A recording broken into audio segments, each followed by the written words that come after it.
It's time for the Phil Ferguson Show, only on Secular Media Network.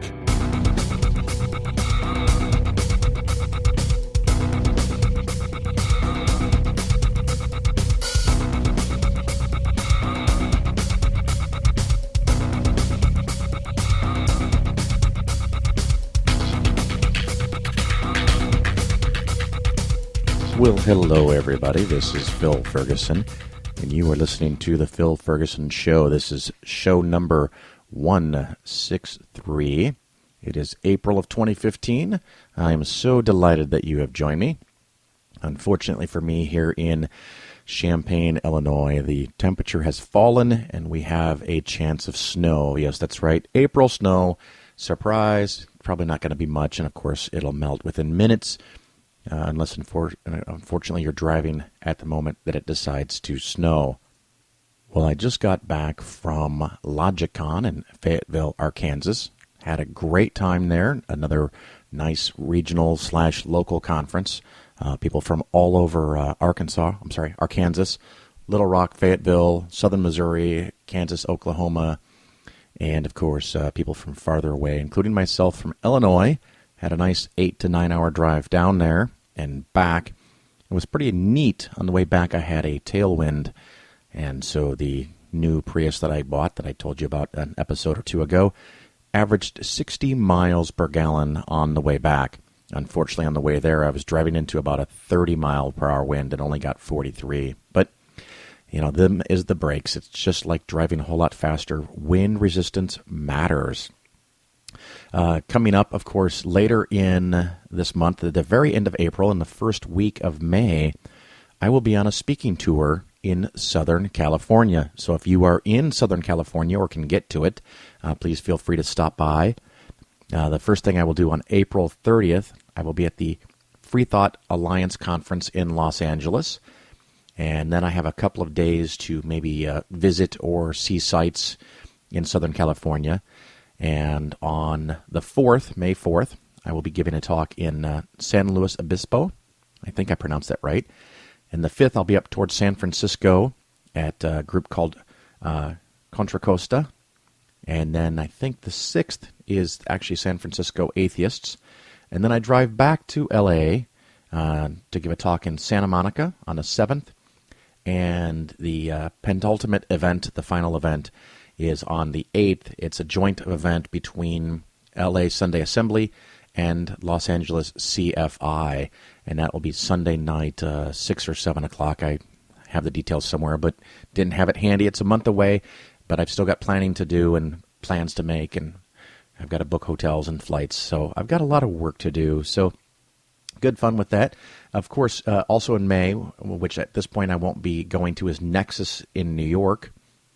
And I will be at the end of May at the American Humanist Conference in Chicago. It's just in my backyard. It's a 2-hour drive, very easy to get to. And then, of course, the very next weekend, it's off to Washington, D.C. for the 2016 Reason Rally. And they keep announcing more and more speakers, and we've talked about that multiple times. Matter of fact, the interview later in this episode, we'll talk about some of those speakers. The special guest this week is Dan Barker. A couple things I want to talk about today. One of them is this new thing called the Panama Papers. If you haven't heard it yet, you need to look it up a little bit. A law firm in Panama that specializes in not money laundering, hiding your money, I guess, creating shell companies so that you don't have to pay taxes, has had a big leak. And I'm going to let, I think it's Sink from Young Turks explain it. I've got a little clip from his show, so we're going to listen to that. So hang on a second. So we've got a new bunch of leaked papers now on the most prominent politicians and leaders worldwide and how they are laundering money from out of their own countries and into private bank accounts in offshore tax havens.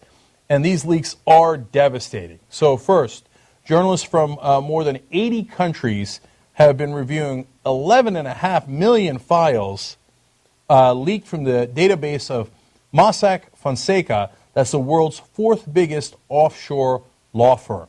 Sometimes the biggest criminals wear suits. Well, there you have it. Millions and millions of documents. I'm sure that people will be combing through these documents for months and years. The biggest name so far is Vladimir Putin, of course, the president/dictator of Russia, who apparently has managed to squirrel away $2 billion. The other thing that I found truly fascinating is that based on this report and others, this law firm is the fourth largest in this type of industry. So that means 3 other firms are even bigger than this, and they haven't had a leak. But it's one of those things that more and more people, I guess, maybe not more and more, but they're concentrating in Panama because other countries have decided to join the modern world and provide financial disclosure. So more and more people are going to Panama. So keep your ears open for that. I am expecting a lot of fun announcements of people in the United States and around the world. And we have a politician, I think it's Iceland, that is in serious trouble already from this. So watch out for the Panama Papers, and we can look forward to exciting news of people who are basically taking money from their corporations and or their countries and possibly even you and hiding it somewhere else so that without this leak, of course, if they lose their jobs or get arrested for something, they can skip the country, go to Panama, and retire as millionaires or billionaires and not have to face the legal system, whereas someone who sells a joint or a little bit of drugs that probably shouldn't be illegal in the first place can spend 10, 15, 20 years in jail. So that is part of the beautiful system that we have right now. Okay, enough of that little rant. The next thing I want to talk about is a nice article that someone sent me about 401ks. So we're going to cover that, and then we will go to our interview with Dan Barker. It's a very interesting process for me of trying to figure out what to talk about on this show sometimes. When I'm talking to people or talking to clients or prospective clients or people that just have questions, or at a conference, I get all kinds of ideas, and I keep thinking to myself, this would make a great show topic. And so I have dozens and dozens of things bubbling around, and of course, from time to time, I directly respond to topics and questions that people ask me, either in mail or in person about something. And a couple of those things, I've got planned, I've got notes, I'll get to them. And then someone just last night sent me a link, and I thought, you know what, this is a great way to launch into something that I've kind of been wanting to talk about anyway. It's an article written in LinkedIn, and it's not a site that I go to very often. I have an account. You can, of course, friend me, partner me, whatever the fuck they call it there. But this article they sent me and said, Phil, what do you think about this? Is this all accurate? Is this all true? And so I'm going to talk about it. And in case you're dying to go read it yourself, it is called Why You Might Want to Rethink Making Those 401k Contributions. It's written by Douglas Rushkoff. I have no idea who he is or what else he does when he's not writing posts on LinkedIn. So keep that in mind. But I thought it would provide a nice platform for us to discuss. So I'm going to talk about some things that he's written in his article, and in a few cases where I agree, and in most where I don't agree with what he's saying, but it's a nice thing for us to talk about. So one of the things he says is that and this is a quote, 401ks might be creating more losers than winners, end quote. Might be. Is it or isn't it? What is your position here? And I don't know, how is it creating losers? If his position is that underperformance is common in 401ks, why didn't he say that? What does it mean by losers? That you're not making as much? Well, why didn't he say that? So I kind of saw that vague and kind of clickbaity and sloppy, and I'm not really sure what he means by that. And if that's not bad enough, I've got another quote for you. I'm going to have a little trouble pronouncing a couple of the words here, but you'll get the idea. And this is one of his sentences.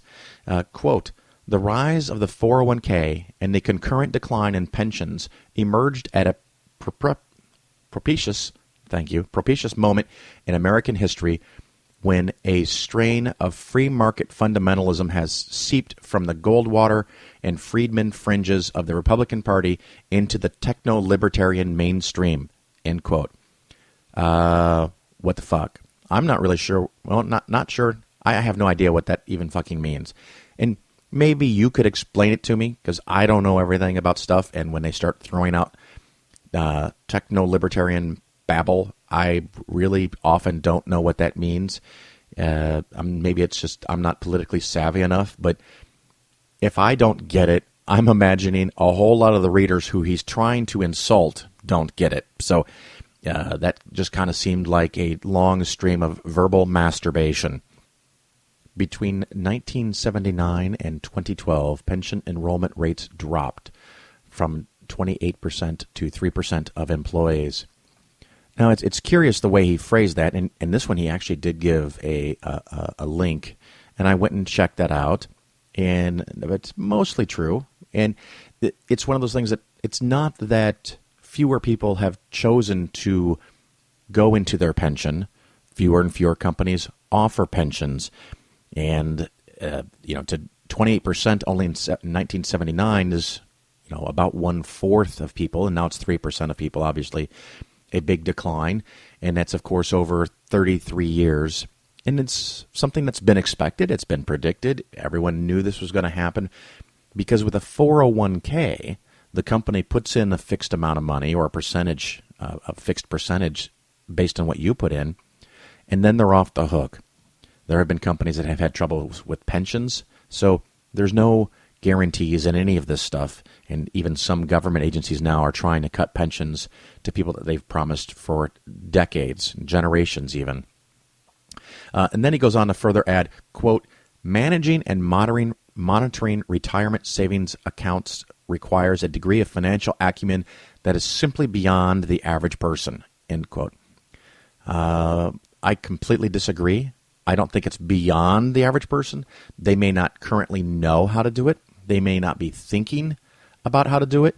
And clearly, I think they should spend more time and they should learn more information, which is one of the reasons I have this fucking show. So, but to say it's beyond them, I think is very wrong and very insulting to people. It's one of the things that I strive for from time to time when someone tells me that I took something they thought was very complicated and explained it in a way that they can understand. Not because they're stupid, but because they are ignorant. And I mean that in the denotative way that by ignorant, you just do not have the knowledge. You do not have the information. It doesn't mean you're not smart or capable. It doesn't mean it's beyond you. It just means you don't have the information at the time you heard about it. That's the point of learning. We learn new things.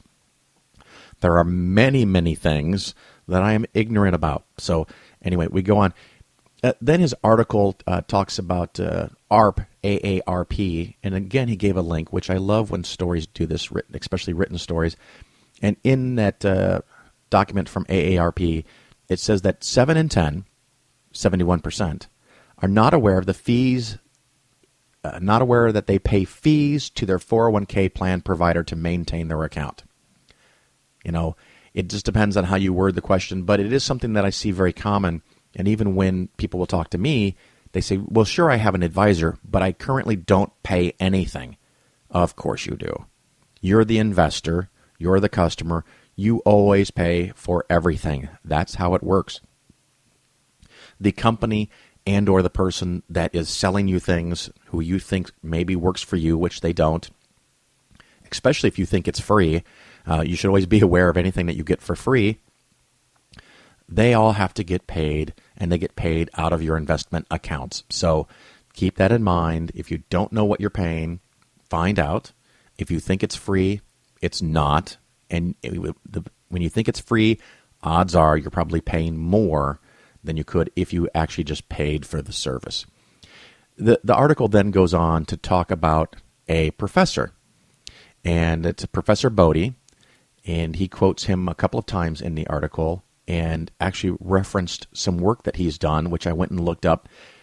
And an interesting thing to know is that this article that he's citing about the risks and how awful the U.S. stock market was written in 2009, right after the 37% drop in the U.S. stock market in 2008. So a lot of people were concerned and scared, and they should be. A lot of people were talking about how risky the stock market is, and it is